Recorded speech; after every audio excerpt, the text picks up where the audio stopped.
ที่เว้าถึงคนที่บ่เคยเสียสละเพื่อผู้อื่นนี่แม่นเฮาสิเฮ็ดดีปานใดก็สร้างคนที่บ่เคยเสียสละผู้อื่นสิบ่เข้าใจแม่นบ่ล่ะของเฮานี่ในคติว่าทุกข์ของคนอื่นคือภาระของเราเฮาสิขจัดทุกข์บำรุงสุขให้กับผู้อื่นนี่คือคติของเฮานะแต่ว่าต้องกระทำโดยสัมมาทิฏฐิถูกต้องตามความเป็นจริงบ่ได้เฮ็ดโดยมิจฉาทิฏฐิหรือความผิดทางอันเป็นเครื่องขวางพระนิพพานเด้จึงบอกว่าทุกข์ของคนอื่นคือภาระของเรานะแต่ว่าเราจะทำด้วยความเต็มใจอิ่มใจเอาเท่าที่ช่วยได้เนี่ยมันก็ต้องมีตัวอุเบกขาว่างไว้อยู่ดิเท่าที่ช่วยได้เพราะว่าการช่วยเหลือนี่ก็คือสัมมาทิฏฐิถ้าบ่เป็นไปตามสัมมาทิฏฐิบ่เป็นหนทางแห่งการพ้นทุกข์จากการเวียนว่ายตายเกิดกะบ่อยเลยจากบ่ล่ะเพราะว่าถ้าสิเฮ็ดตามกิเลสตัณหาของคนนะมันสิเอาทองคำให้ผู้ละตันมันก็บ่พอเด้เนาะมันสั่นแล้ว จังว่าพยายามแนะนำให้ทุกคนรู้หนทางในการดับทุกข์อันเกิดจากความเกิดของเจ้าของดับทุกข์อันเกิดจากตัณหาคือความอยากดับตัดขาดออกจากอุปทานคือความยึดอารมณ์พอใจกับบ่พอใจของเจ้าของให้ได้นี่แหละจึงบอกว่าให้ธรรมะเป็นท่านนี่คือให้ความจริงเป็นท่านให้ความจริงเป็นแนวทางให้ความจริงเป็นแสงสว่างให้ทุกคนเดินตามสิ่งที่มันเป็นมิจฉาสิบ่จริงบ่บอกอย่างที่บอกคือเว้าอยู่เสมอเว้าตลอดเด้เรื่องสิ่งศักดิ์สิทธิ์เรื่องเครื่องรางของขลังเรื่องที่เกี่ยวกับขอร้องอ้อนวอนบูชาบวงสรวงบูชายัญสะเดาะเคราะห์อย่างต่างๆหรือไปพึ่งสิ่งอื่นที่บ่แม่นทำพึ่งสิ่งอื่นที่บ่เป็นตนเองกับทำพวกที่ยังไปหาบูชากระซื้อนั่นแหละบูชาในความหมายแต่ว่าเขาใส่สัพพะเพราะมันเกิดความขังคือจากว่าล่ะพวกของขังตั้งสี่พวกเฮ็ดพญานาคนาคบวงบาทหรือแกะสลักรูปเสือรูปสิงห์รูปลิงรูปฉีเกียม2 หาง3 หางรูปฉีเกียมเชิงกันรูปนกสาริกาลิ้นหมามื้อนี้มันจะไปซอยอีหยังใดถ้ามันดีจริงๆเขาบ่เฮ็ดขายเด้เนาะโดยเฉพาะเฮาสิเน้นย้ำโดยเฉพาะภิกษุนักบวชนี่เฮาสิเน้นย้ำตรงนี้อยู่นี่มันบ่ได้เรียนบ่วินัยเนาะมันบ่รู้จักบ่อริยวินัยอริยะแปลว่าผู้ไม่เบียดเบียนสิ่งที่ควรกระทำตามอันเป็นหนทางหรือแนวทางของผู้ไม่เบียดเบียนมันไปเบียดเบียนเขาในทางใดจากว่าความเชื่อเฮ็ดให้เขาผิดทางนะบางพวกเห็นเฮาเคยเห็นอยู่ดอกแต่ละคนแกะสลักรูปง่าขาสิงเนาะเป็นรูปสิง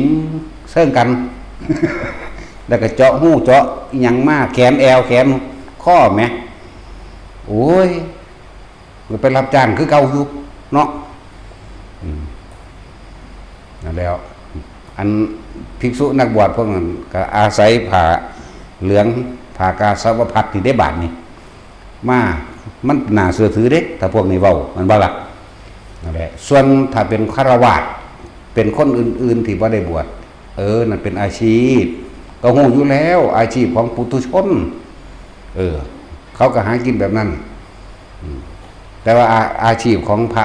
ของหมู่เขามาบวชแล้วบ่แม่นแนวนั้นเด้แม่นบ่ซั่นอาชีพของพวกต้องเดินบิณฑบาตด้วยปรีแข้งแห่งตนเด้ตอนนี้นึงเด้ล่ะแล้ว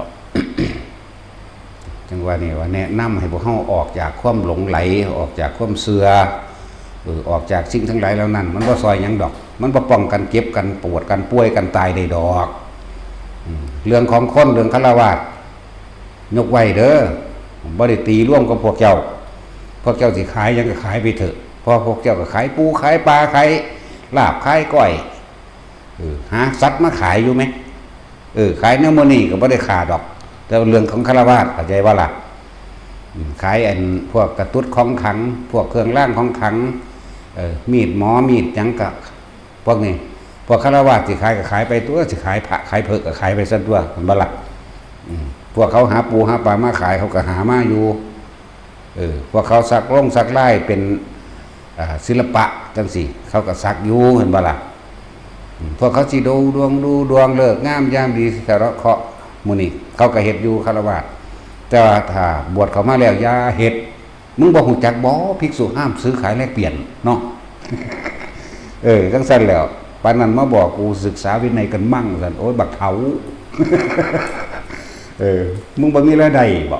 เนาะมันบ่มีรายได้เด้มันจังมาว่าให้เฮาคนบ่มีสัจจะมันสิเอาหยังมาสำเร็จสัจจะบารมีบ่มีความจริงสัจจะคำว่าสัจจะนี่บ่แม่นแค่มีคำเว้าที่เป็นจริงอย่างเดียวเด้คำว่าบารมีแปลว่ากำลังแยกออกกำลังทางกายคือหยังเป็นเครื่องสนับสนุนกำลังทางกายอาหารยารักษาโรคเครื่องนุ่งที่อยู่อาศัยเครื่องอำนวยความสะดวกมีเครื่องเอิ้นว่าบารมีทางกายเฮาสิไปไสมาไสเฮาก็มียานพาหนะต่างๆพาไปมีคนพาไปเฮาก็มีถ้าเฮาจะอยู่กินหยังเฮาก็ได้เห็นบ่ล่ะเจ็บไข้ได้ป่วยเฮาก็รักษาได้ยาที่อยู่อาศัยเฮาก็มีมากมายแล้วนี่เอิ้นว่าบารมีทางกายบารมีทางวาจาคือเป็นคนที่พูดตามความเป็นจริงพูดจริงแล้วก็ทำจริงพร้อมสิ่งใดที่ไม่จริงไม่นำเข้ามาพูดนี่ไหมเรียกว่าบารมีทางวาจาจึงเรียกว่าสัจจะบารมีทางกายก็อย่างหนึ่งบารมีทางวาจาก็อย่างหนึ่งรวมแล้วก็คือบารมีทางใจคนเฮาถ้ามีความบริสุทธิ์ใจในการช่วยเหลือผู้อื่นนั่นแหละบารมีกำลังใจสูงพวกหนึ่งจากบ่ล่ะจังว่าทุกข์ของคนอื่นคือภาระของเราแต่เราจะทำด้วยความเต็มใจสุขใจที่ได้ทำนะแต่ถ้าจะทำเราก็ต้องทำตามความเป็นจริงไม่ได้ทำตามความเชื่อแต่ทำตามความเป็นจริงคือแนะนำให้ทุกคนหูความจริงของชีวิตเจ้าของเองนี่แหละตั้งแต่กี้ตะเกาตะกอนผู้ใดกะจะได้เล็กไหลเนาะจักมันดีแมงทั้งไหนมีแต่แนวตัวกันนั่นบ่ซั่นบาดนี้ก็ไปซักขี้เกียมหาวเกียม2 หาง 3 หางเข้าไปซักเสียหัวขาดเสือเพ่นว่าซั่นว่าสิไปซักมาหยังมันมีแต่ย่านคนมั้ย ซักกูนี่ยังบ่ย่านคน กูบ่ได้ย่านเขาฆ่าเด้กูย่านแต่กูฆ่าเขาเท่านั้นเด้กูนี่นั่นแล้วแม่นบ่ล่ะเฮ็ดเขาแล้วกรรมนั่นก็ขึ้นหาตนคือเก่าไหมแน่ก็บอกตามความจริงอีกเด้ล่ะทางบ่แม่นนักเลงว่าบ่ย่านไผอยู่จังว่าล่ะบ่แม่นแบบนั้นบ่แม่นคนพาลนะและผู้ใดยังไปอาศัยสิ่งศักดิ์สิทธิ์ทั้งหลายยังไปขอร้องอ้อนวอนจากสมมุติว่ารูปแกะสลักสิงแกะสลักเสือแกะสลักนกสาลิกาแกะสลักอันยังบักน้อยๆไหมบักขาดสารอาหารไหมกุมารทองแล้วก็แกะสลักอันนั่งกวักไปสิไหมต่างๆรูปปั้นมื้อนั่นแหละนาคเลิกมื้อนั่นบวงบาทบวงเบิดโอ้ยไรสาระเห็นบ่ส่วนคนธรรมดาฆราวาสที่เฮ็ดก็เฮ็ดไปแต่หมู่ภิกษุสงฆ์นี่หมายถึงว่าทำลายพระวินัยทั้งทำลายพระวินัยด้วยการซื้อขายและแลกเปลี่ยนแล้วก็ไม่เป็นไปตามความจริงอีกเสียสัจจะอีกเสียสัจจะบารมีใหญ่อยู่ได้ว่าแม่นสัจจะแค่ปากเว้าเด้อันตัวมันตัวอยู่แล้วล่ะอยากได้หยังอันอธิษฐานเอาเด้อนี่ก็เสียแล้วบารมีทางวาจาจังสัจจะวาจาบ่มีจังซั่นตัว สิไปว่าหยังกับโลกุตระสัจจะโลกิยะสัจจะหรือปรมัตถสัจจะเข้าใจว่าล่ะมันจะไปมีหามอย่างนั้นสัตว์อันแล้วเอารุ่นนี้รุ่นรวยไม่เลิกบอกรุ่นเหนือดวงบอกเห็นปะรุ่นเหนือดวงรุ่นท่านใจแล้วก็รุ่นใดอีกโอ้ยจากรุ่นใดแมงแล้วกูบอกจากกูบ่ได้สนใจในมือนีเพราะปันใดบ่ได้สนใจได้จริงๆเพราะว่าแต่พ่อปันใดบ่ได้สนใจเลยเพราะว่ามันบ่เป็นความจริงบ่มีสิ่งศักดิ์สิทธิ์ใดที่มันโดนบันดาล นั่นแหละมันเลยเอิ้นว่าหลอกลวงทางจิตคือความเสื่อทางวิญญาณหรือคือความรู้สึกที่เขาเสื่อหลงไปแล้วจากว่าหลอกลวงทางจิตวิญญาณเห็นแต่คนงมง่ายหลงไหลลุ่มหลงเข้าไปยิบจับนั่นอันนี้มาเล็กขี่เล็กไหลมันก็ซาขี่เชื่อมซื่อๆมันจะอึดอยากหยังเวลาเขาเสื่อมเล็กไหมไปหาเก็บเอามาไว้เนาะ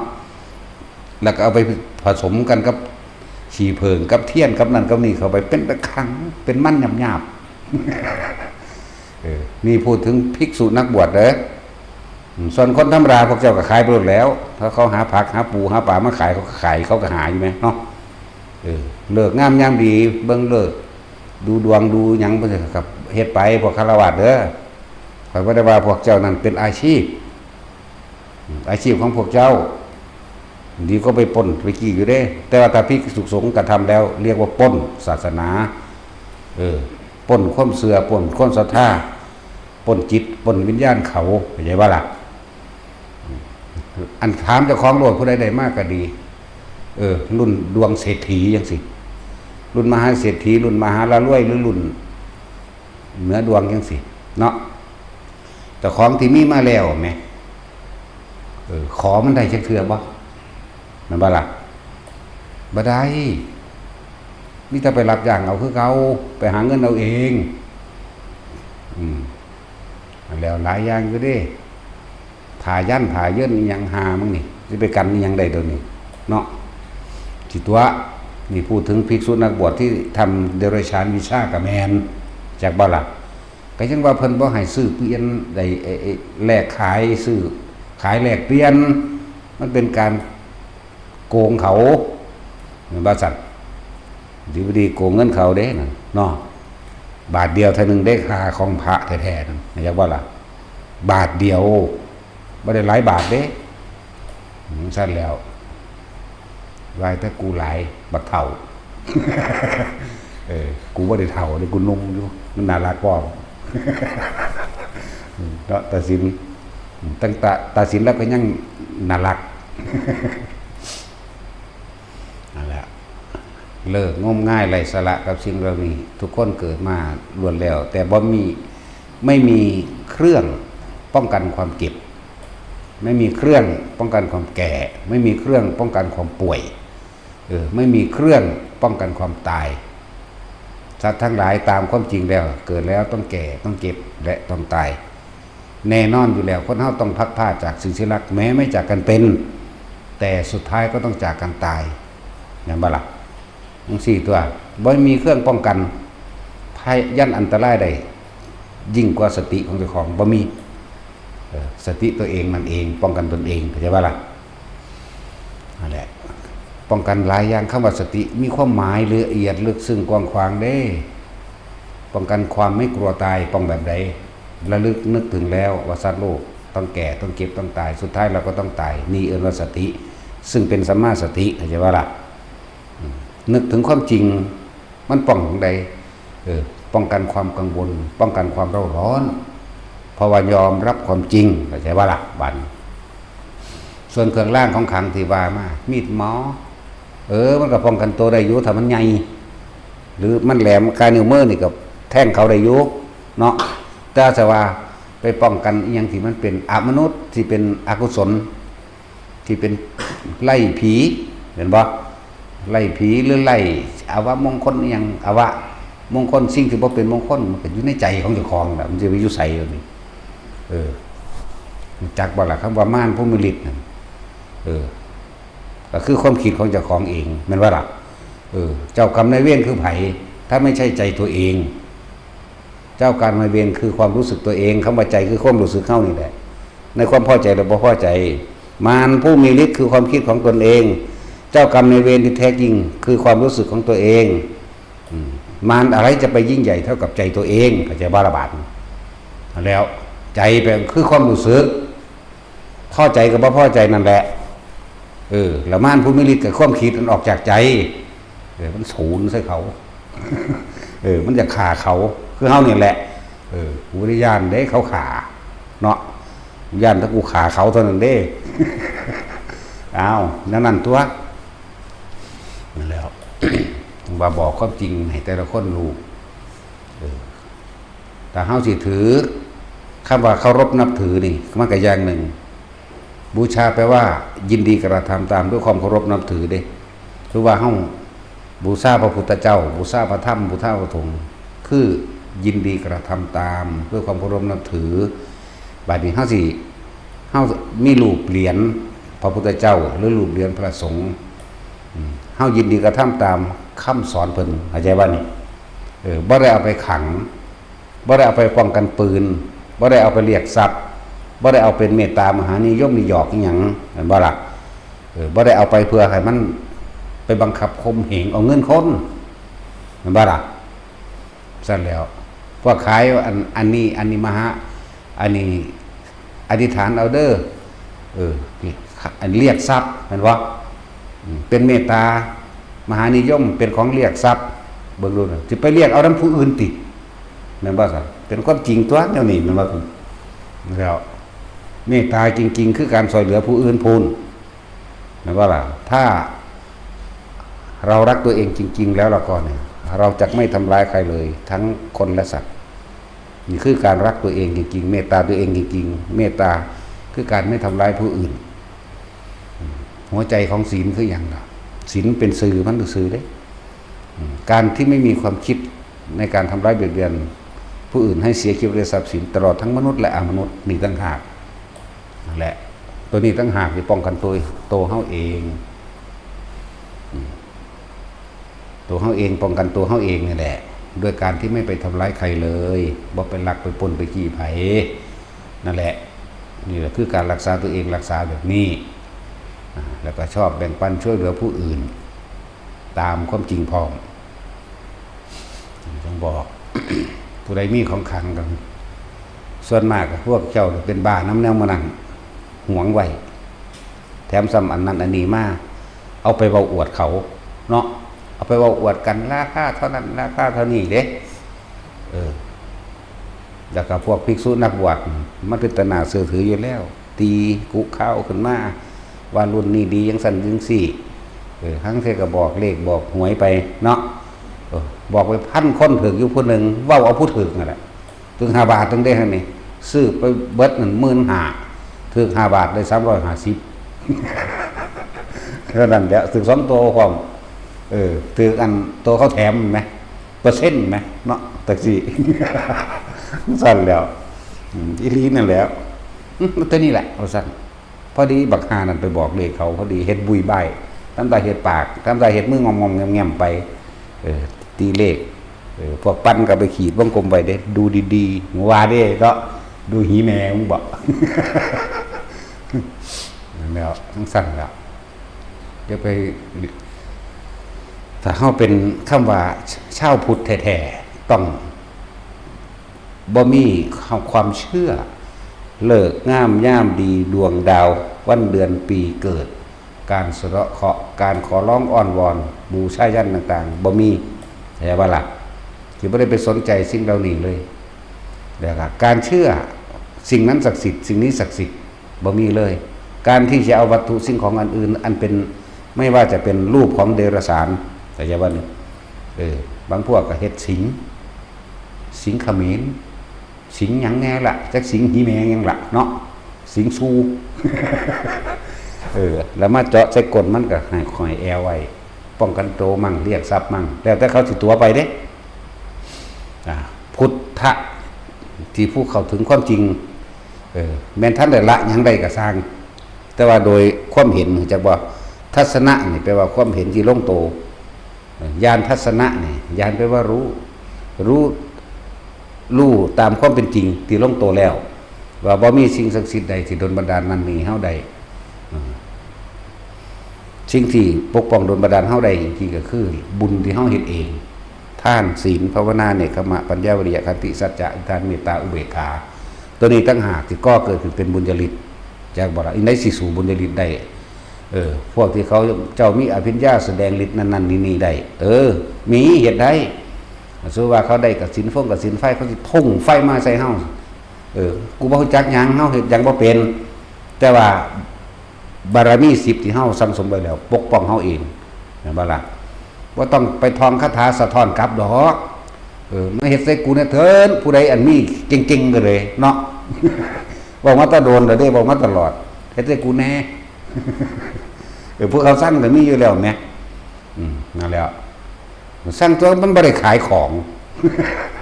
มันบ่ได้ขายของกี่ตัวของดอกล่วงมันบ่ได้ขายตุ๊กตา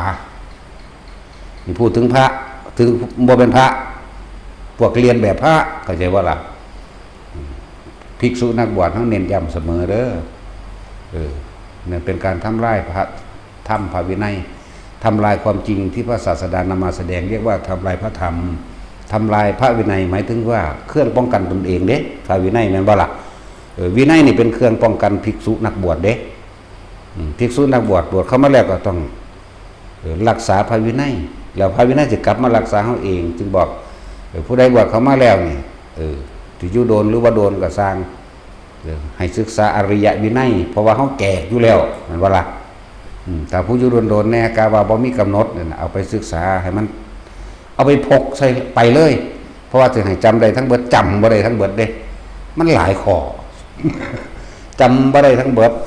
โดยอเนกปริยายมันเป็นแสนโดยหัวข้อทั่วไปเพราะเขาเป็นกลาง นะกะเขาเรียกว่าศีล227โดยพุทธบัญญัติ150อนุบัญญัติมันบวกกันกับอนุบัญญัติก็ไปใหม่นี่เป็น200แต่ว่ามันมี 1.1 1.2 เด้บาทนี่3,250 ข้อนี่โดยบ่ทันได้แม่นอเนกปริยายเด้นี่ อันตอนนั้นมันบ่เป็นเหตุหยังเลยเด้เป็นแต่เหตุคือพระพุทธรูปนั่นแหละเนาะว่าเขามาแล้วมันเขาหม้ออยู่หั่นแหละนั่นเหตุคือเพิ่นนั่นโลดแม่นสิเฮ็ดจังได๋ก็สร้างได้บัดนี้แต่พระพุทธรูปยังมีคนด่าแม่เนาะแม่นว่าโอ้ยไปยุ่งหยังกับกู ยังมีคนด่าเด้บางนี่คือบ่งามแท้คือว่าเด้เนาะเพิ่นบ่หัวซ่าเด้นั่นแหละโอ้หัวซานี่แปลว่าหยังเพราะว่ามีการศึกษานี่เข้าใจว่านี่ เป็นบ่สนใจใส่ใจหัวซานี่แปลว่าไม่ได้เอามาใส่ใจ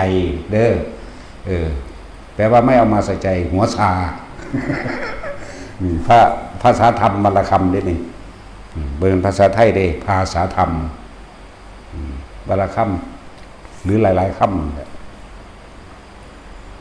ยังเสี่ยงกูแล้วบาทนี่เอารถ นี่ยังสิ้นละอะไรคำว่าบารมีนี่แปลว่ากำลังเรื่องทานบารมีศีลบารมีเข้าใจป่ะเนกขมะบารมีปัญญาบารมีขันติบารมีวิริยะบารมีจังขันติเนาะจังสัจจะบารมีที่มานั่งอยู่นี่บ่แม่นว่าบ่มีบ่ได้บารมีอย่างใดอย่างหนึ่งเลยได้ขันติบารมีเข้าใจบ่ล่ะบัดนี้ได้กำลังแห่งความอดทนมันบ่อยากนั่งเด้มันย่านตี มันก็เลยได้อดทนเอามันย่านถึกแสมันก็เลยได้เพียรพยายามได้2อย่างวิริยะกับขันติคู่กันนั่นแล้วร่างกายมันก็เริ่มแข็งแรงไปเลยเด้เห็นบ่ล่ะแล้วเป็นอย่างอื่นมันมากทำท่าเจ็บท้องปวดหัวโอ้ยปวดอยู่เป็นเดือนหรือปวดหาแม่มึงติลูกอีประสาทแต่ละแม่มัน มือได้ก็แลนไปบอกหนูเจ็บท้องเลยเจ็บท้องแมงบ่นอนเล่นโทรศัพท์อยู่หั่น จังซั่นแหล้วมึงขึ้นไปนั่งไปนอนอยู่นำกูนี่ไปว่าเฮ็ดบ่ได้มึงเด้อบาดนี้กูสิบ่ให้มึงอยู่นำมึงสิบาดนี้มันสิเป็นเน้นรุ่นพี่เด้ถ้ามีรุ่นน้องมาบวชนำแม่นบ่ล่ะมึงจะยังไปสอนเขาเล่นโทรศัพท์นี่บ่สอนกันอันแล้ว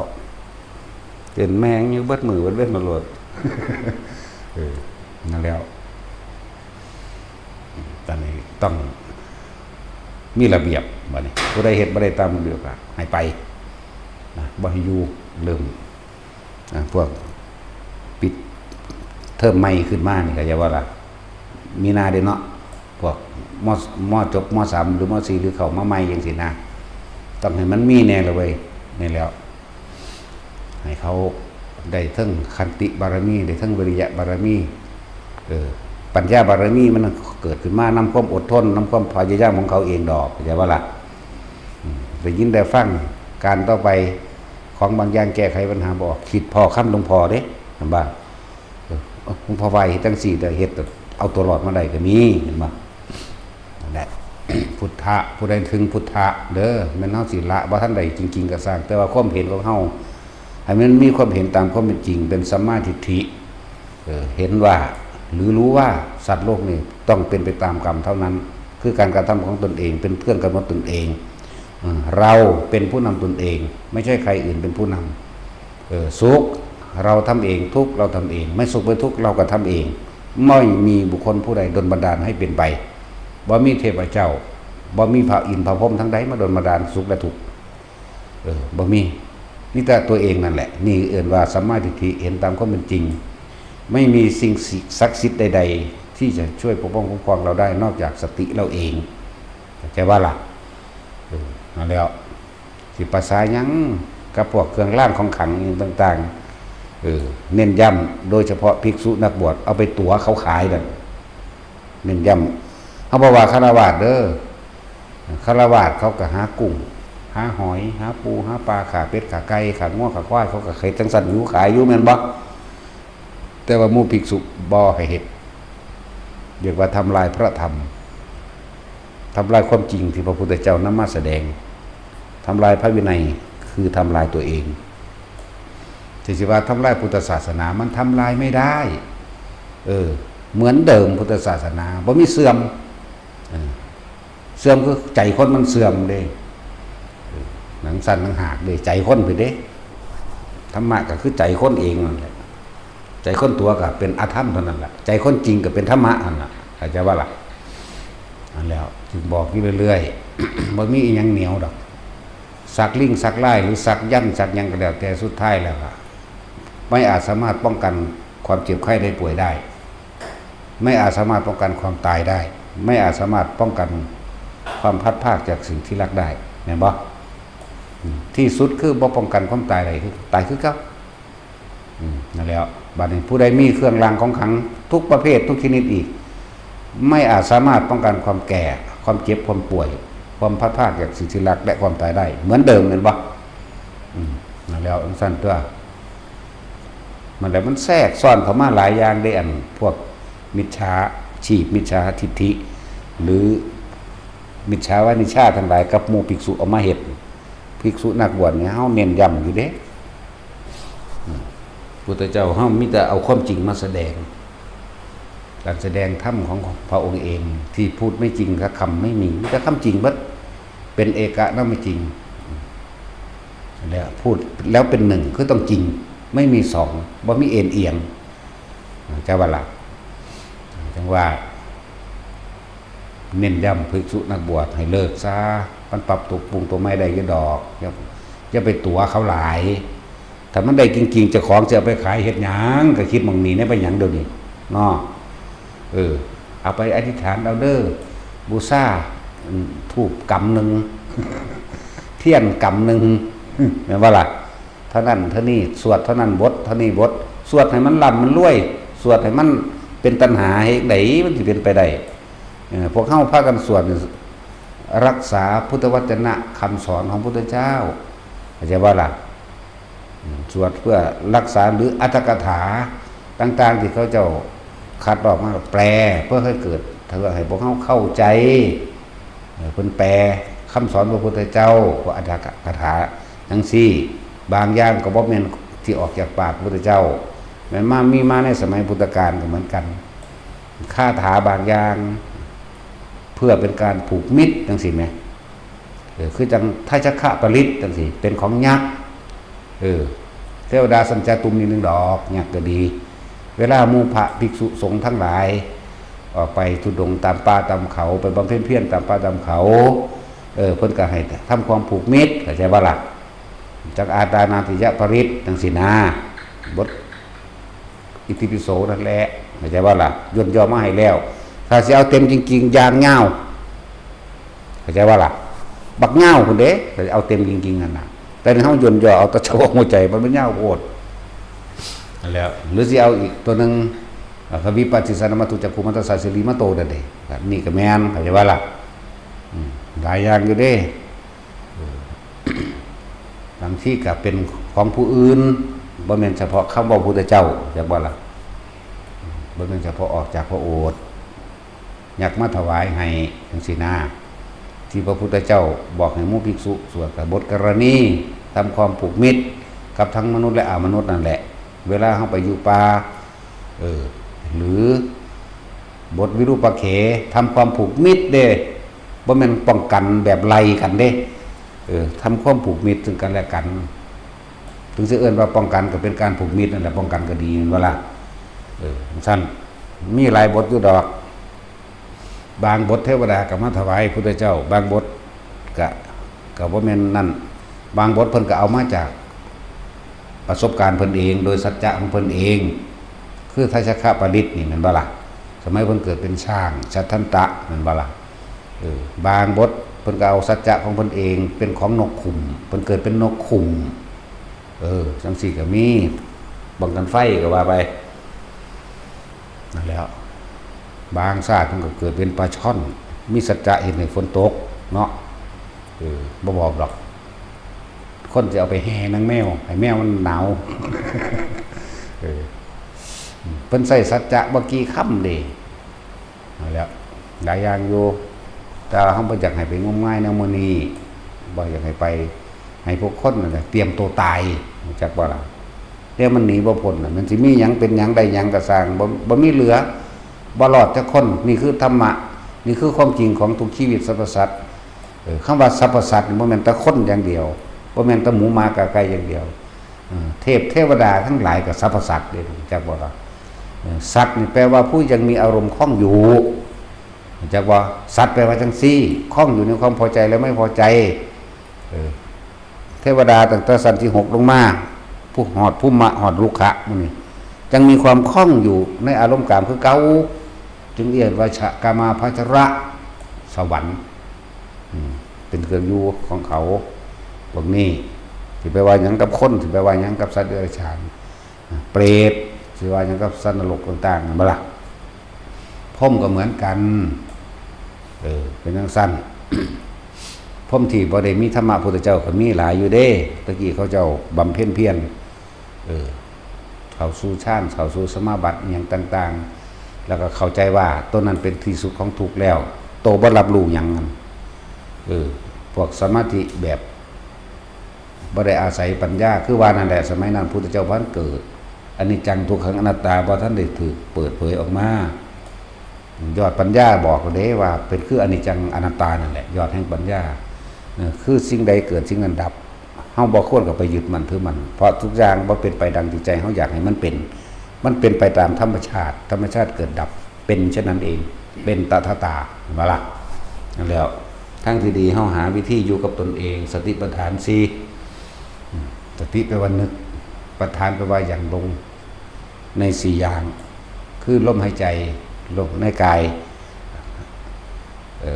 กายเวทนาจิตธรรมกายก็ยังมีกายในกายเข้าไปอีกกายในใจก็คือลมหายใจนั่นแหละคือกายในกายหนึ่งเวทนาในเวทนาก็หมายถึงความรู้สึกที่อันเกิดจากการเป็นผู้มีสติระลึกรู้อยู่กับลมหายใจนี่แหละเรียกว่าเวทนาในเวทนาจิตก็ยังมีจิตในจิตอีกนะบ่ล่ะจิตแปลว่าผู้รับรู้จิตกับผู้รู้กับจิตคือบัตรทุกอย่างในรู้น่ะรู้อย่าง รู้สัญญากับแมนรู้เวทนากับแมนรู้สังขารกับแมนรู้วิญญาณกับแมนกันรับรู้ความรู้สึกทั้งอย่างนั่นแหละเลื่อนจิตกับผู้รู้กับจิตเดียวกัน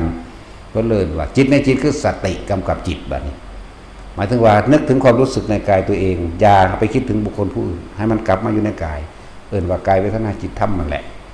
นี่เห็นอยู่แค่นี้นั่นแหละแต่ว่าเฮาเน้นย้ำตัวนี้ซะเห็นจังได๋เฮาก็ตายอยู่แล้วนี่คือการเตรียมตัวตายเรียกว่าล่ะมันสิว่าย่านดอกเพราะว่าเฮาฟังอยู่แล้วฟังอยู่นี่ความเกิดก็ต้องมีแก่ก็ต้องมีเจ็บก็ต้องมีตายมันก็ยอมรับตัวเมื่อยอมรับแล้วโดยญาณทัศนะโดยความเห็นมันต้องเกิดตายแต่เฮ็ดจังได๋กูสิบ่ไปคิดก่อนกูสิตายนี่แม่นบ่ล่ะสิไปห่วงพุ่นสิไปห่วงพี่สิไปฮักนั่นสิไปสั่งนี่แม่ก็เลยให้อยู่ในลมหายใจนี้เพื่อสิระงับดับความคิดบ่ให้มันคิดปรุงแต่งนานาสารพัดในความอยากได้และอยากเป็นมันคิดให้มันเป็นไปดังใจให้มันเป็นดังอารมณ์นั่นแหละสัตว์จึงแปลว่าผู้ยังที่ยังคล่องอยู่นั่นแหละสัตว์แปลว่าสั้นบางพวกก็คล่องอยู่ในความสงบคือพรหมทั้งหลายพรหมทั้งหลายนี่เขาเจ้าสิแบบนั้นแหละเขาจะบ่รับรู้หยังเด้คือนิ่งหูก็บ่อยากหูยินตาก็บ่อยากเห็นจมูกก็บ่อยากได้กินกายก็บ่อยากสัมผัสรู้สึกหยังเขาจะได้มักการเข้าฌานอย่างว่าล่ะของผู้ได้เข้าได้ก็ดีถ้าตอนนี้ดีเพราะหยังเพราะว่าเฮาได้ฟังคำสอนพระพุทธเจ้านำเฮารู้อริยสัจสี่ความรู้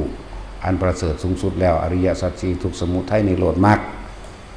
ทุกข์ก็ฮู้นี่ล่ะรู้จักบ่นี่หิวร้อนหนาวเอิ้นว่าทุกข์บ่เป็นสภาวะที่จำต้องทนนั่นบ่เอาบ่มีผู้ใดอยากเจ็บอยากปวดบ่มีผู้ใดอยากหิวบ่มีผู้ใดอยากปวดท้องปวดเหี่ยวเด้แต่ว่ามันก็ต้องปวดเนาะแต่เลยต้องจำต้องทนจนถึงสภาวะทนไม่ได้คือตายเห็นตัวบัดนี้เนาะทนบ่ได้กับการเจ็บการปวดนี่คือป่วยนั่นบ่ล่ะนั่นแหละทุกทั้งกายทุกว่าบาดเจ็บมีดบาดมือเหยียบน้ำเป็นฝีเป็นน้องปวดแขวปวดหัวหิวห้อนหนาวนี่ทุกทั้งกายใช่บ่ล่ะหลายๆอย่างที่มันบ่คงที่บางที่ผมโลนผมร่วงทุกย่านเจ้าของขี้ไล่ย่านเจ้าของเฒ่าเนาะอีหลีเด้อรู้จักว่าล่ะจริงๆผมงอกมื้อนี้ก็ทุกเพราะว่าอย่างมันยึดร่างกายนี่ทุกทั้งกายแม่นว่าล่ะหาแนวมายอมได้บัดนี้จักซุมื้อนี่ว่าจักจะมันยี่ห้อใดเนี่ยมันหลายยี่ห้อโพดเนาะทุกข์ว่ายันเฒ่ายันนังเห็นไปแย่งแหวนเบิ่งจากกระจกช่องกายช่องถ้ำจะบ่นี่บ่ทันได้แม่นช่องถ้ำดอกพอวันบ่ทันยอมรับความจริงแว่นช่องหน้า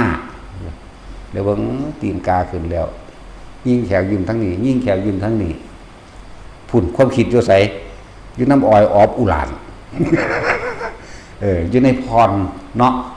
อันแนวประดับประดานั่นนะมันหลายยี่ห้อโพดทุกมื้อนี่พวกกันมาปฏิบัติธรรมอยู่นี่ก็คือกันนั่นแหละสั่งยี่ห้อใหม่แล้วบ่อันผู้นั้นตะกี้สั่งพรบ่หรือสั่งอ้อยออบอุหลานหรือยังนี่แหละซื้อมันตลกเขาก็เลยอยากว่านั่นหลายอย่างก็ได้ปานนั้นว่าบวชใช่อยู่ซั่นยังไปหาแนวมาป้องกันผิวกันแดดซั่นกันแดดบำรุงผิวเนาะจังซั่นแล้วมันสิบวชเฮ็ดหยังเพิ่นยังงามอยู่เนาะคือบ่ไปหาเอาผัวซะก็หิขึ้นขนาดนั้นตัวมันจังแต่งผู้ใดก็เลยเนาะ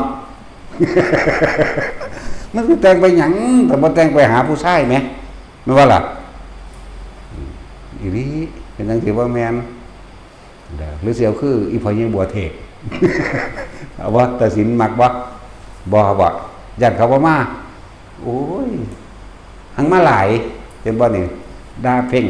อยู่นี่ก็ยังมาอยู่คือเก่าอยู่บ่เป็นตาสั่งคือสิตายนี่หังบ่ตายจักคนเนาะสั่งก็บ่ไปผูกคอตายจักเทื่อไผก็เลยเขียนจดหมายบอกไว้พร้อมพูดถึงความจริงเด้อความจริง สัตว์โลกเป็นไปตามกรรมความจริงเกิดแก่เจ็บตายกระทำกรรมสิ่งใดไว้จ้อมได้รับผลของกรรมนั้นสืบไปนี่คือความจริงเฮามาเกิดเพราะความบรรลุในตัณหาอุปทานของเฮาเองเข้าใจบ่ล่ะแล้วเกิดมาแล้วนี่เฮายังสิมาหลงอีหยังอีก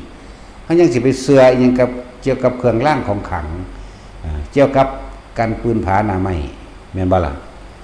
เกี่ยวกับวัตถุสิ่งของสิเอามาเสกสรรโดยบันดาลเรียกเงินเรียกทองเรียกเมตตาใดเมตตาห่างบ่อยากให้คุณยังเครือเขาหลงมันบ่ถ้าบ่หลงเขามันก็บ่ไปหามาได้ในจังซั่นมันบ่แม่นเขาหลงแต่เขาหลงซื่อๆเขาก็มาหรอกแม่นบ่ล่ะอันนี้มันหลงเขาไปซักมหาเสน่ห์บ่ไปซักยังให้ผัวรักผัวหลงแม่นบ่ล่ะมึงหลงเขาเลยมันเหมือนเขาหลงมึงเลยน่ะเนาะมึงเฒ่าเขาก็ว่าเขาก็เศร้าจากเอามึงตัว ก็เลยยากนำไปหาเครื่องแต่งตัวสำองสำอางอีกเดี๋ยวมากับป้ายหนาจักจี้กระถูสวัสดิ์จะออกจากของไดเบซี่กูก็เลยเนาะยันตนาบ่ขาวนวล ถ้าผิวเยอะสั่นจังนี่ออร่าสั่นห่างเลย ออร่ามันแม่นจังเม็ดแล้วนั่นแล้วทุกเพราะว่ามันบ่ยอมรับความจริงว่ามันเฒ่าเนาะยังผมหลงผมโลนผมยังผมงอกมันยอมรับเด้หาแนวมาปลูก มันจักงามแล้วสิโลนดอกหามันกูดีก็เลยเนาะข้านโกนไหม เอาทีเดียวบาทเดียวโลดนะมีบ่แนวเฮ็ดให้บ่มีผมไหมมันจึงบ่ได้โกนแม่นบ่แท็กซี่มีบ่เอาไม้กูในหน้าแต่พวกปู่ผมบ่เป็นพวกเวซี่ จังซั่นตัวแล้วก็สั่งสเตย์มารัดแอวให้แอวกิ้วๆให้สะโพกใหญ่ๆจังซั่นพอเล็กอันแม่น้อยคือบ่สั่งมาได้สเตย์สร้างหมดแล้วรุ่นนั้น ยังว่าจักแอวอยู่ไสเพราะว่าเป็นคือโอ่งนี่นะนี่แอวอยู่นี่บ่หรือแม่นที่บ่หรือแนวใด อันซ้ายคือเขารัดแกกอันนั้น เขาเห็นน้ำรถนะนั่นแหละต้องเอารุ่นนั่นสเตย์ท่านแล้วมีเบิร์ดรัดแอวอิงติ่งมาโอ้ยเถ่าเตะเสพอยู่ไว้กันเลย จะตุกตักเอาบ่ดอ ตุกตักไปแล้วเดี๋ยวเบิ่งผู้เด้อก็โอ้ยเฮ้อยู่ทั้งคนน่ะแหลวต่ออยู่จังว่าแต่ของงามอยู่เนาะนั่นแหละมันถูกเพราะว่ามันบ่ยอมรับความจริงถูกน้ำกายทุกน้ำกายก็ร่วมสิทุกน้ำใจนั่นแหละใจมันบ่ยอมรับมันบ่เข้าถึงธรรมมันบ่เข้าถึงอริยสัจธรรมแปลว่าความจริงมันบ่เข้าถึงความจริงมันบ่ยอมรับเดินว่ามันบ่เข้าถึงธรรมก็ว่านั่นแหละจังว่าทุกข์สาเหตุทุกข์คือความอยากนั่นเองอารมณ์ที่ยังคล้องอยู่ของเกี่ยวอยู่กับความงามของเกี่ยวอยู่กับความบ่อยากเฒ่าบ่อยากแก่นี่แหละเนาะของเกี่ยวอยู่กับอารมณ์มันบ่พอใจได้นี่ที่มันเฒ่านี่มันพอใจได้ที่มันเหี่ยวมันบ่พอใจบ่มีไผพอใจแม่นบ่ล่ะจังแหละแต่ถ้าเฮายอมรับมันแล้วก็ซื่อๆอยู่ได้ล่ะเดี๋ยวทุกข์สมุทัยนิโรธแปลว่าดับแต่บ่อยากอีหยังเดี๋ยวมันก็ดับตัวเนาะ แต่ว่าถ้ามันยังดับบ่ทันได้เพิ่นก็มีหนทางให้เอิ้นว่ามรรค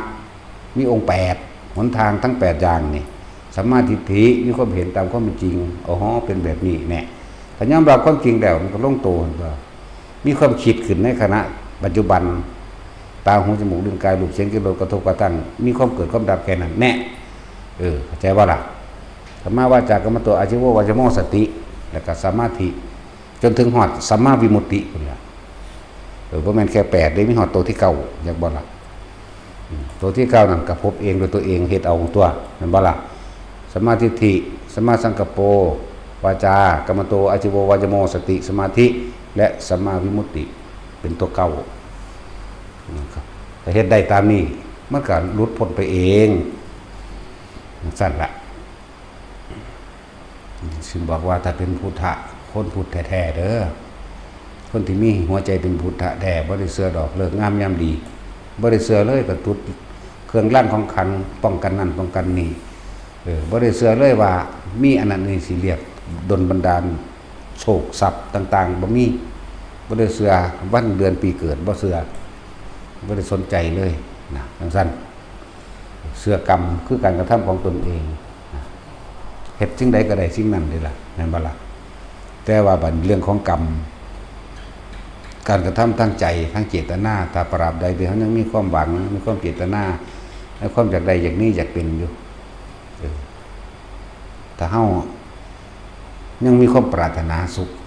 เห็นบ่จิตใจยังหาปรารถนาความสุขอันเกิดจากสิ่งใดก็แล้วแต่เหมือนมื้อนี้เฮาทำงานหยังเฮาอยากได้หยังเฮากระทำสิ่งใดเอาไว้มื้อนี้ขุดนานพักบ่แล้วเนาะขุดนานพักบ่แล้วรดน้ำต้นไม้ไม่แล้วเสร็จหรือทำงานอะไรหนึ่งไม่แล้วเสร็จแต่บันเบิดเวลามันค่ำก่อนมานอนมาหลับการนอนหลับนี่ถ้าสิเปรียบอย่างเหมือนคนนอนคือคนตายเข้าใจบ่นี่แต่ว่าความหวังของพวกเจ้ายังมีอยู่ก่อนที่สิรับพวกเจ้าสิคิดนึกปรุงแต่งมื้ออื่นสิเอาปุ๋ยไปใส่ผักสิรดน้ำหม้องนี้แล้วสิไปรดน้ำหม้องหันต่อสิขุดนั้นผักตัวนี้แล้วสิไปขุดนั้นผักตัวนั้นต่อแล้วเจ้าพวกเจ้าก็รับไปนี่คือหมายถึงตายบัดนี้พวกเจ้าตื่นขึ้นมาพวกเจ้าก็ไปเฮ็ดของเก่าพวกเจ้านั่นแหละเข้าใจบ่ล่ะก็ไปเฮ็ดงานอันเก่านั่นแหละไปขุดนั้นผักไปใส่ปุ๋ยผักไปรดน้ำหรือไปทำการงานที่ยังบ่ทันได้แล้วจักบ่ล่ะแต่ว่าถ้าพวกเจ้าจะพ้นออกจากกรรมเก่าของเมื่อวานนี่คือกรรมเก่าจักบ่ล่ะกรรมเก่าที่พวกเขาหาพวกเขาว่าท่านได้จบว่าท่านได้สิ้นยังคิดหาอีกต่อไปนอนหลับเหมือนตายตื่นขึ้นมากก็ไปเฮ็ดอันเก่าแต่ว่าถ้าอยากพ้นก็จะคิดถึงเรื่องเก่าๆคำว่าเรื่องเก่าๆคือคนเฮามันเกิดมาเพราะความปรารถนาความสุขเด้สุขเพราะความอยากสุขเพราะว่าได้ดีมีเป็นนั่นบ่หาเห็นหรือยังนี่หาพ่อหรือยังหรือพ่อหรือยังในความใดในความดีในความมีในความเป็นพ่อหรือยังถ้ายังบ่พ่อศาสนาพวกเจ้าก็มาหาอันเก่านั่นแหละเหมือนกันกับมื้อวานเฮ็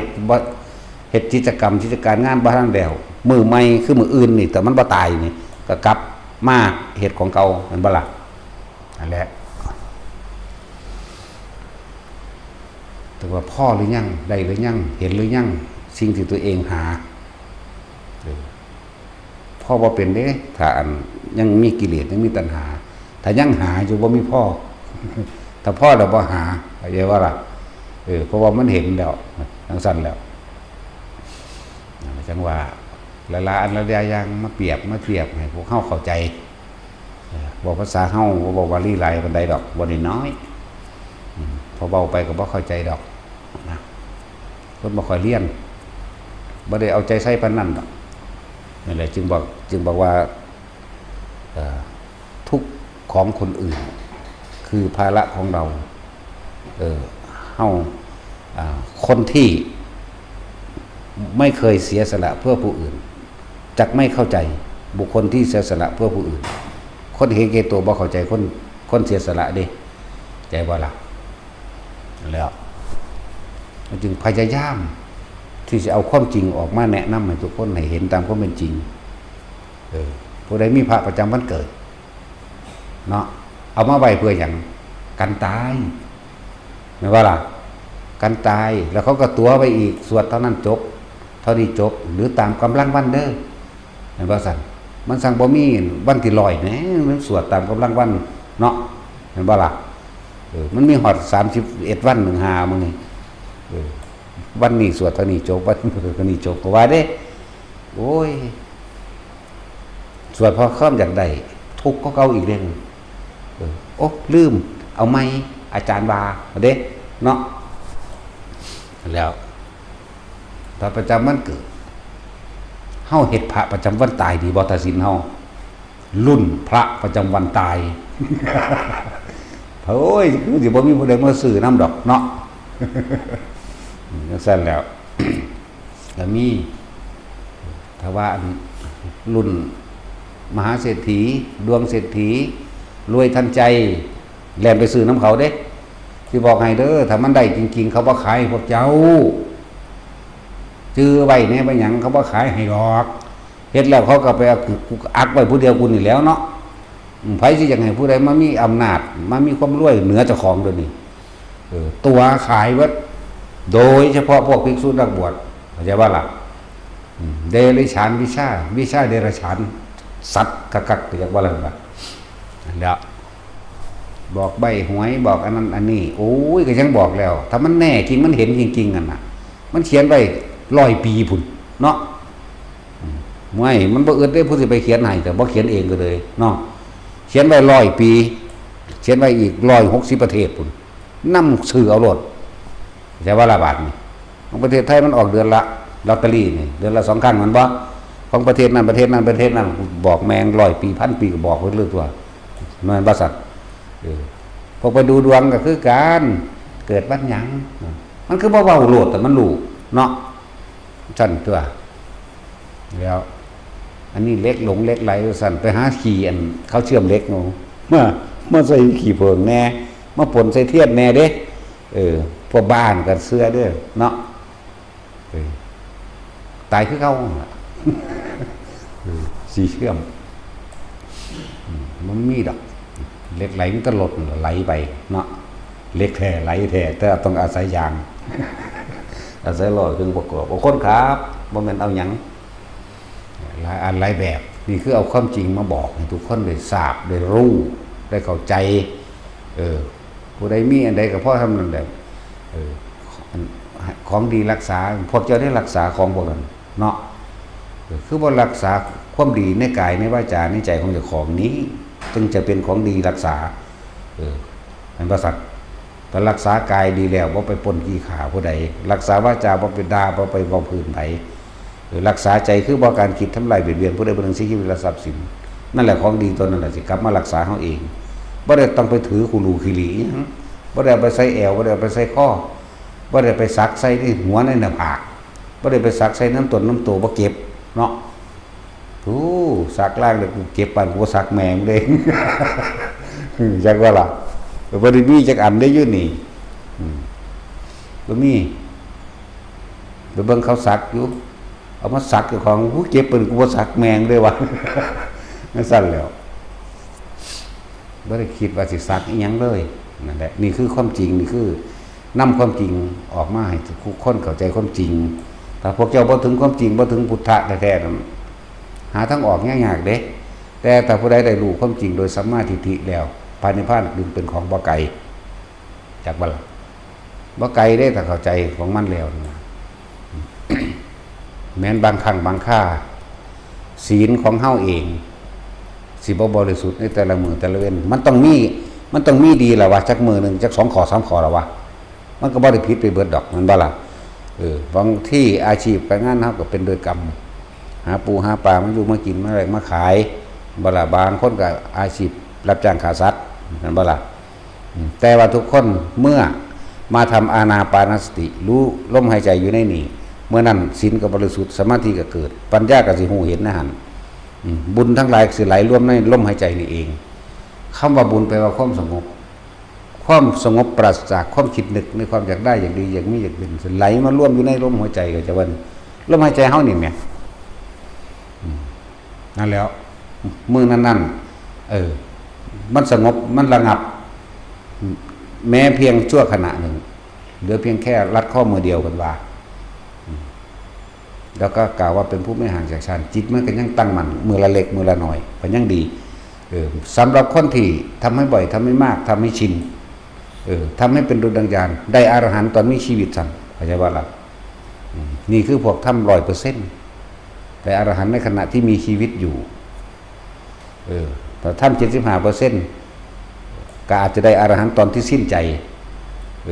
ทำ50มันบ่ได้ถึงอรหันต์แต่ได้อนาคามีแปลว่าผู้ไม่กลับมายังโลกนี้อีกบ่เกิดในโลกนี้อีกเด้เฮ็ดไปเถอะบางคนก็สกิทาคามีโสดาอยู่ในโสดามรรคมื้อนี้ก็มีเฮ็ดไปเถอะต้องบอกหนทางที่มันสิพ้นได้จริงๆทุกคนก่อนที่จะเกิดมานี่มันลืมปรารถนาคือเกิดมาสร้างบารมีเด้จักบอกว่าเจ้าของเกิดมาเพื่อหยัง ไผก็อธิษฐานจิตตั้งใจอธิษฐานบารมีนี่กำลังใจในการที่เกิดมาเพื่อสร้างบารมีได้มาเป็นคนอันนี้บ่แม่นมาทำลายเจ้าของซ้ำเนาะความจริงการทำลายบ่นั้นทำลายผู้อื่นดอกทำลายเจ้าของทำลายความตั้งใจมันตั้งใจมุ่งมั่นสู่จุดหมายจากวันคำว่าอธิษฐานบารมีทำลายความตั้งใจของเจ้าของตกลมลงไปเด้สั่นตัวอะไรเรียกว่ามันลืมปณิธานคนส่วนมากคือสิลืมปณิธานตัวเองความตั้งใจนั่นแหละปณิธานก็ดีจังหวะมาฝึกมาหัดแย่งมันมาแหนกับความอยากใดอยากดีอยากมีอยากเป็นสิตายมาจังแลนเขามาวัดที่หนึ่งบอกแม่นบ่ล่ะแม่นเขามาก็เขามาทางใดอีกก็บ่รู้แม่นบ่ล่ะถ้าได้ยินได้ฟังความจริงที่เพิ่นนำออกมาแสดงนี่เขามามันสิฮู้จักดอกถ้าว่ามาท่านเรียกว่าจาคะความสละออกต้องบ่มีความหวังผลในท่านบ่แลกของบ่มาขอสาธุเด้อผู้ขาอายุยืนบางคนก็เว้าอยู่ผู้ขาบ่ขอแล้วเด้ซั่นบัดสิไปยังว่าสาธุเด้อผู้ขาอายุยืนบ่มีโรคบ่มีภัยยังมาตบหัวแปะๆอยู่นั่นบ่ซั่นลูกผมตบหัวแปะๆอยู่ปานนั้นเราบ่ขอเฮ้ยเนาะผม160 ปีนี่แม่เอาให้เขาเอาสายยางยัดที่หูดังมันนั่นเจาะส่วง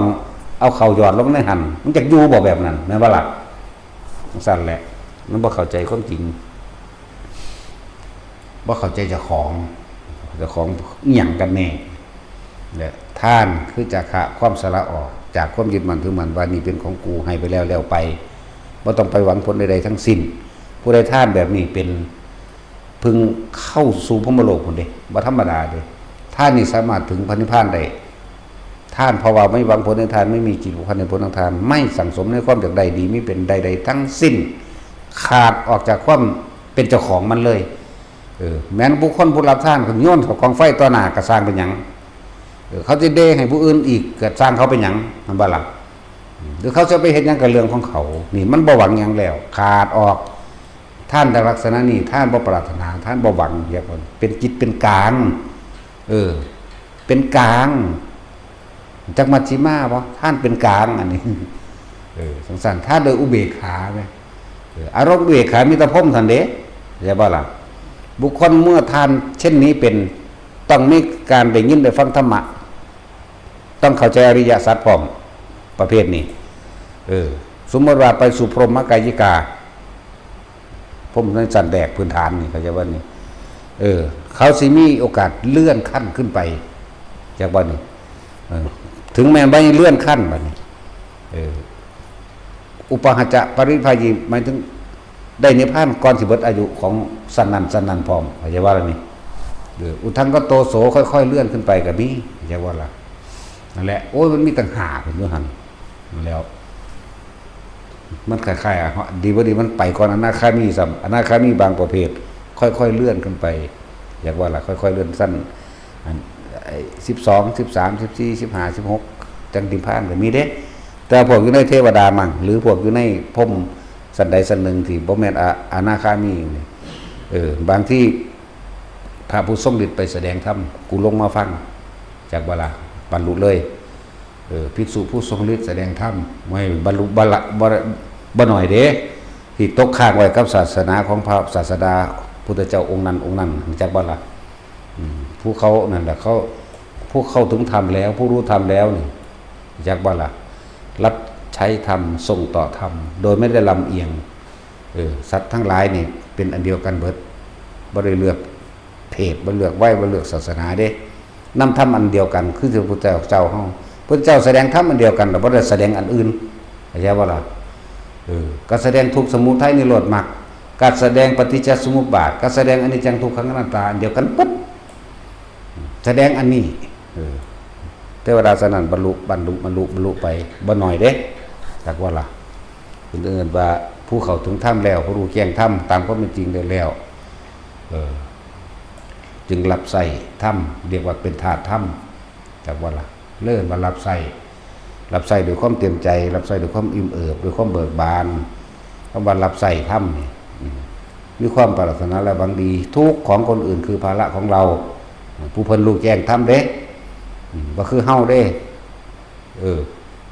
ของเฮาเนี่ยมันจะขาคนแล้วเพิ่นแสดงธรรม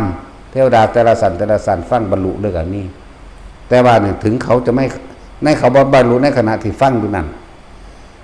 เขาถามกันคือเขาเน่าแล้วฟังบ่เข้าใจไปถามกันเด้เห็นบ่เริ่มว่าสนทนาธรรมหมู่เทพบรรพสัตว์ทั้งหลายสนทนาธรรมด้วยกันเองสนทนาไปคุยไปคุยบรรลุก็มีนั่นจังซั่นแล้วมันมีหลายโอกาสหลายจังหวะเด้คนฟังธรรมนี่จึงมีโอกาสมากมีโอกาสมากคนฟังสิได้เป็นเหตุแห่งการคิดเป็นเหตุของการแยกแยะในความจริงในความบ่จริงเข้าใจบ่ล่ะเป็นเหตุการแยกแยะคนเริ่มว่าคนฟังธรรมนี่มีปัญญาแต่เฮาอธิบายมันเข้าใจกว่าเก่าอีกปัญญาคนบ่จักว่าปัญญาคือหยังคนทางโลกรวยแปลว่ามีปัญญาเก่งแต่ว่าบ่รู้จักผิดศีลธรรมยังก็แล้วแต่มือมีปัญญาโลดคือเขาบอกกันเรื่องบารมีเป็นนักเลงก็บารมีแม่นบ่ล่ะว่าคนย่านเจ้าของก็ว่าบารมีเนาะเป็นคนรวยก็ว่าบารมีจังซั่นแล้วบารมีโคตรแมงบ่นั่นมึงจังไปหาหม่องเกิดน้ำแม่มึงอยู่เนาะจังซั่นแหละหลายอย่างที่คนบ่เข้าใจนั่นแหละจึงว่าเอาความจริงออกมาเว้าให้ทุกคนได้เข้าใจแต่สุดท้ายแล้วตัวเองต้องพึงตนเองเด้อาคาตาโรตถาคโตเด้แม้เราตถาคตก็เป็นแต่เพียงผู้บอกทางก็บอกน้ำเพิ่นเท่านั้นเด้นี่ก็ดีอย่าว่าล่ะได้แต่บอกเด้ฮู้อยู่แต่ของเองก็ฮู้แล้วแต่มันเอาให้กันบ่ได้ที่โอ้ยถ้าเอากันให้ได้ตีนเตะขึ้นเบิดแล้วปานนี้ใส่บูทพร้อมมันสิเปื้อนตีนกวาดขึ้นเบิดแล้วผมเอาให้ได้นั่นน่ะจักว่าล่ะใส่บูทดีๆก่อนสิฉีเดียดว่า8ตีนกูกวาดไปแล้วมันว่าสั่นเดี๋ยวอันนี้มันเอาให้บ่ได้มันบ่แม่นข้าวน้ำซ้ำปลามันเป็นวัตถุสิ่งของมันเป็นของที่รู้ได้เฉพาะตนเป็นปัจจตัง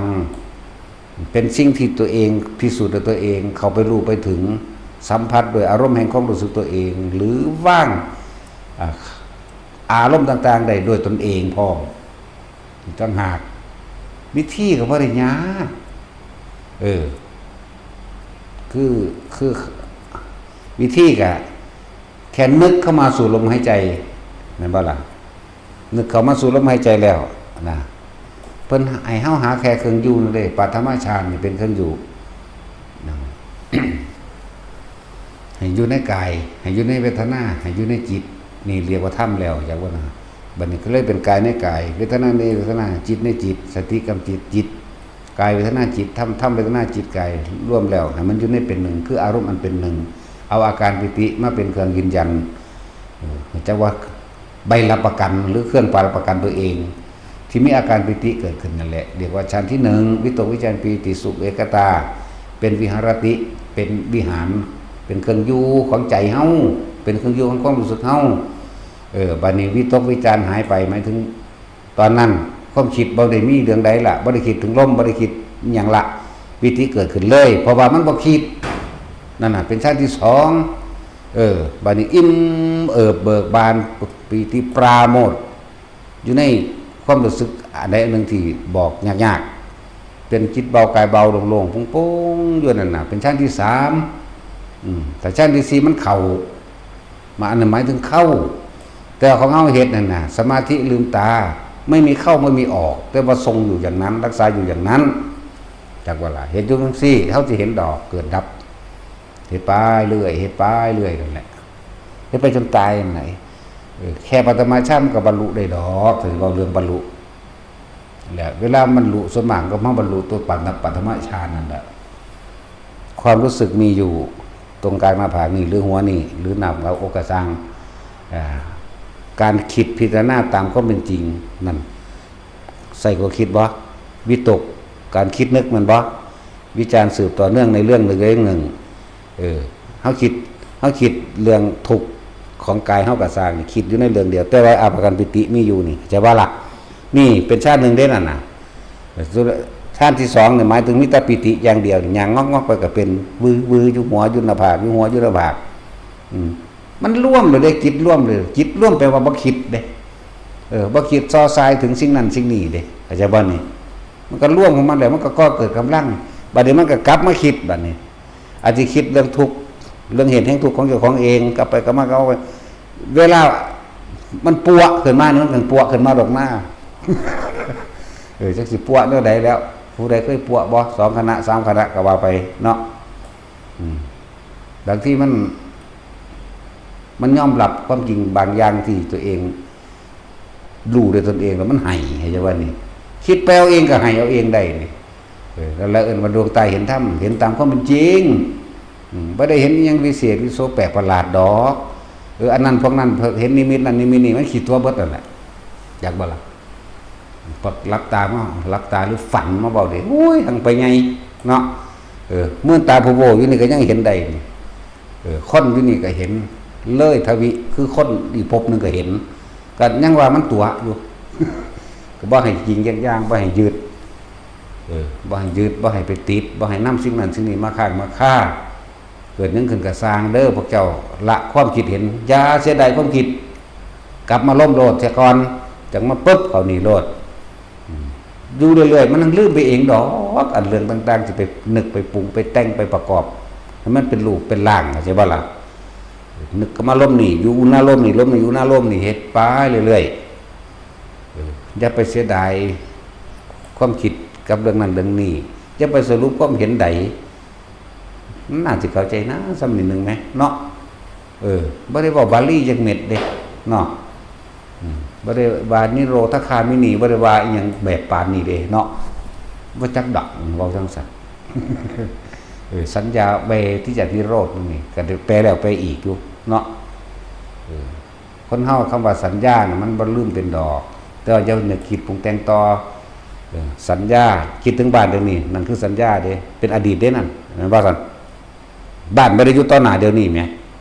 คิดไปถึงบ้านเดี๋ยวนี้ก็เห็นเดี๋ยวนี้เห็นปั๊บเป็นภาพบ้านเจ้าของแต่ว่าไม่คิดนึกปรุงแต่งต่อเวทนาพอใจแล้วไม่ใจเกิดขึ้นบ่ได้ก็นิโรธดับตัวดับหยังก็ดับความคิดหยุดความคิดปรุงแต่งนี่แหละบ่แม่นลบภาพความจำเรื่องจากบ่แต่ว่าบ่ไปคิดปรุงแต่งตอนนี้ความจำอันเป็นอดีตอนาคตเกิดบ่ได้พบก็ดับมีอยู่เท่านี้หนึงเฮ็ดไปเถอะเฮ็ดไปจนตายพุ่นน่ะนะบ่จะไปอีหยังหาสิไปคิดหาเหตุผลหยังกับมันอีกคือพวกภาวนามาแล้วมันฟังบ่เข้าใจว่าหมู่พระผู้นี้ก็เลยเห็นว่าผมยังสงสัยนำบักหามเอ้ยอยู่สงสัยหยังก็ยังบอกว่าอย่าเสียดายความคิดตรงนั้นความคิดคือสงสัยว่ามันคือหยังไรหรือดีผีหรือคนจริงหรือปลอมผิดหรือถูกยังว่าบ่มีผิดบ่มีถูกบ่มีดีบ่มีเลวเข้าใจบ่ล่ะมีแต่ล่มรถไปหยังเนาะมันก็บ่มีสัตว์บ่มีบุคคลตัวบ่มีที่ไปบ่มีที่มาเห็นไหมว่างเห็นไหมใช่บ่ล่ะมันก็บ่เกิดสัตว์ใดเกิดบุคคลใดทั้งตัวแต่เฮาบ่สนใจมันแล้วไงจังว่าบอกอย่างนึงเป็นนั่นคือให้ทุกคนฝึกเดินจงกรมเนี่ยมันจังตั้งมั่นได้นานเดินจงกรมนี่เดินจับอุณาโลมนี่แหละผู้ใดอยู่ในร่มอุณาโลมก็อยู่ไปเดินไปเดินมาที่แรกก็ฝึกซะก่อนก็กลมๆซะก่อนตัวต่อมาก็เหลียวเบิ่งพุ่นเหลียวเบิ่งผู้อีแน่แต่ว่าความรู้สึกอยู่เหมือนเดิมความคิดบ่ออกเข้าใจบ่ล่ะความคิดบ่ออกไปคิดว่านั่นคือหยังเป็นหยังไผเขาบอกกันเรื่องใดอารมณ์มันก็เกิดบ่ได้ทั่วนั่นแหละมันหูอยู่ดอกคือสัญญาว่านั่นผู้หญิงขนาดสัญญาปัจจุบันนั่นผู้ชายแต่ว่าหนูจักสื่อกระสานแม่นบ่ล่ะเขาไปหยังนอนั่นคิดแล้วสงสัยแล้วกังวลแล้วเกี่ยวข้องแล้วแม่นบ่ล่ะนั่นแหละอาสวะอารมณ์ที่ยังคล้องอยู่แปลเอาเงาๆหลายๆนั่นเลยคล้องอยู่กับความพอใจบ่พอใจนี่สรุปให้ซื้อได้นี่คล้องอยู่หรือกังวลอยู่ได้บัดว่าเขาไปหยังกันนอเขาเฮ็ดหยังนอไผนอมาตะทางใดนอแม่นบ่ล่ะนั่นแหละเห็นซื่อๆว่านั้นมาคิดมันก็แล้วได้ล่ะเนาะแต่ว่าบัดนี้เขาไปหยังนอนที่แรกบ่คิดเข้าใจบ่อีก30นาทีมาโอ๊ยเขาไปหยังนอนนำไปเบิ่งก็มีเด้เนาะ นั่นเลยว่าอย่าเสียดายความคิดถิ่มมันเลยอยู่กับความรู้สึกตัวนี้เดินไปเห็นนั่นเห็นนี่ก็จะนำเข้ามาคิดจากบ่ล่ะหลายอย่างนี่คำเบาคำต่างๆที่เขาจะออกมาเบาให้เฮาสงสัยเนาะผู้รู้ไม่พูดผู้พูดไม่รู้แต่พระพุทธเจ้าเว้าก็แสดงว่าเพิ่นบ่รู้ติสันเนาะนี่แก้เด้อแก้ให้คืออย่าเสียดายความคิดนี่สิสรุปความเห็นนี่สิก่อสร้างอารมณ์พอใจหรือบ่พอใจและความเห็นนี่สิบอกว่าจริงและไม่จริงจะว่าล่ะเขาเจ้าว่ากันผู้รู้ไม่พูดผู้พูดไม่รู้แสดงว่าพระพุทธเจ้าบ่รู้ตัวเพราะว่าเพิ่นแสดงธรรมแหมเนาะสมมุติอันนั้นนี่ก็เลยก็สิเอาบ่ทุกอันทุกอย่างติเนาะเรื่องสั้นตัวบ่แม่นสิไปได้คำตอบบ่ทุกอันทุกอย่างเฮาบ่ต้องการคือเฮาบ่ให้คำตอบแหมบ่ล่ะคือบ่ให้บ่สรุปความเห็นให้อยากว่าผิดหรือถูกคือบอกว่าอย่าเสียดายความคิดเด้ออย่านำเรื่องนั้นเรื่องนี้มาคิดแล้วมันสิสรุปความเห็นว่าผิดหรือถูกว่าดีว่าร้ายแม่นบ่ถ้าบ่มีความสรุปถ้าบ่มีความคิดความรู้สึกเกิดบ่ได้ว่าเวทนาเรียกว่าสัญญาไม่คิดเวทนาเกิดไม่ได้นิโรธดับจึงเรียกว่าสัญญาเวทิตะนิโรธบ่แม่นเข้าฌานบ่แม่นสมาบัติเข้าใจว่าล่ะพวกสัญญาเวทิตะนิโรธสมาบัติคือคนละอย่างกันเด้ออันนี้คือว่าพระอรหันต์เข้าได้มันสิเป็นพระอรหันต์ตอนเข้านั่นบ่แม่นบ่ซั่นออกมาแล้วบ่เป็นติเนาะบ่แม่นสิเป็นพระอรหันต์ได้ตอนเข้าเด้มันก็เป็นไปเลยตัวสุขวิปัสสกะพวกปฏิบัติแบบแห่งๆเขาจะเว้ากันอีหยังก็สร้างใหม่มันนะสิไปใส่ความหมายมันเห็นหยังเนาะมันบ่เห็นหยังมันบ่ฮู้หยังเลยแห่งมันเป็นวาทะที่สร้างขึ้นมาให้เกิดความสะดุดใจซื่อๆดอกก็บ่ผิดบ่ถูกหยังดอกจะไปถือเอาตัวเนาะสุขวิปัสสกะสุขะก็แปลว่าสุขนี่แหละสบายปฏิบัติแบบสบายๆรู้แจ้งเห็นจริงตามความเป็นจริงแบบสบายแบบมีความสุขแม่นบ่ซั่นวิปัสสกะมาจากวิปัสสนานี่แหละจักว่าล่ะรู้แจ้งเห็นจริงตามความเป็นจริงแบบสบายแต่ว่าก็ต้องมีชั้นที่หนึ่งเป็นที่รองรับเหมือนเดิมเด้อต้องมีมันมีอยู่แล้วชั้น1 2 3 4เนี่ยเป็นสมถะเป็นเฮ็ดให้จิตตั้งมั่นเป็นที่อยู่ของใจของเฮาถ้าเฮาบ่มีถ้าเฮาบ่นิ่งถ้าเฮาบ่นิ่งแต่บ่ตั้งมั่นเฮาสิเห็นความคิดแล่นไปได้จังได๋พอตะเกาเฮาคิดไปน้ำมันแล้วมีอารมณ์เกิดน้ำมันแล้วอันบ่ล่ะและสมถะกับวิปัสสนาจึงเป็นของคู่กันที่พอเฮาฝึกนี่คือตีคู่กันเลยเด้ทำให้บ่อยทำให้มากทำให้ชินเฮาสิเห็นเองโดยตัวเฮาเองเพราะว่ามันเป็นสิ่งที่ประสบการณ์ไผมันในความรู้สึกไผมันในหันเป็นปัจจัตตังไผมันนั่นแหละฝึกไปเรื่อยฝึกไปเรื่อยฮู้ดอกฮู้หรือบ่ฮู้ก็ตายนี่ฮู้ดังก็บ่มาเกิดดอกนะเนาะว่าซั่นสิว่าบ่พระอรหันต์อยู่ไสอยู่ในหูดังเข้าใจว่าล่ะไปถามเบิ่งแม่ผู้ใดสิบอกว่าเจ้าของเป็นเขาเจ้าก็บ่ฮู้ด้วยว่าเขาเจ้าเป็นหยังคือกันเนาะไปถามเบิ่งเด้ออยู่หั่นอยู่นี่ไปมีแต่ผู้อื่นว่าเด้องค์นั้นเป็นอรหันต์องค์นี้เป็นอรหันต์ไปถามนึงค่ะแม่หลวงพ่อหลวงปู่หลวงตาหรือครูบาอาจารย์เป็นอรหันต์อยู่บ่ซั่นไผว่าเพิ่นสิถามขึ้นเด้เขาว่าเขาใด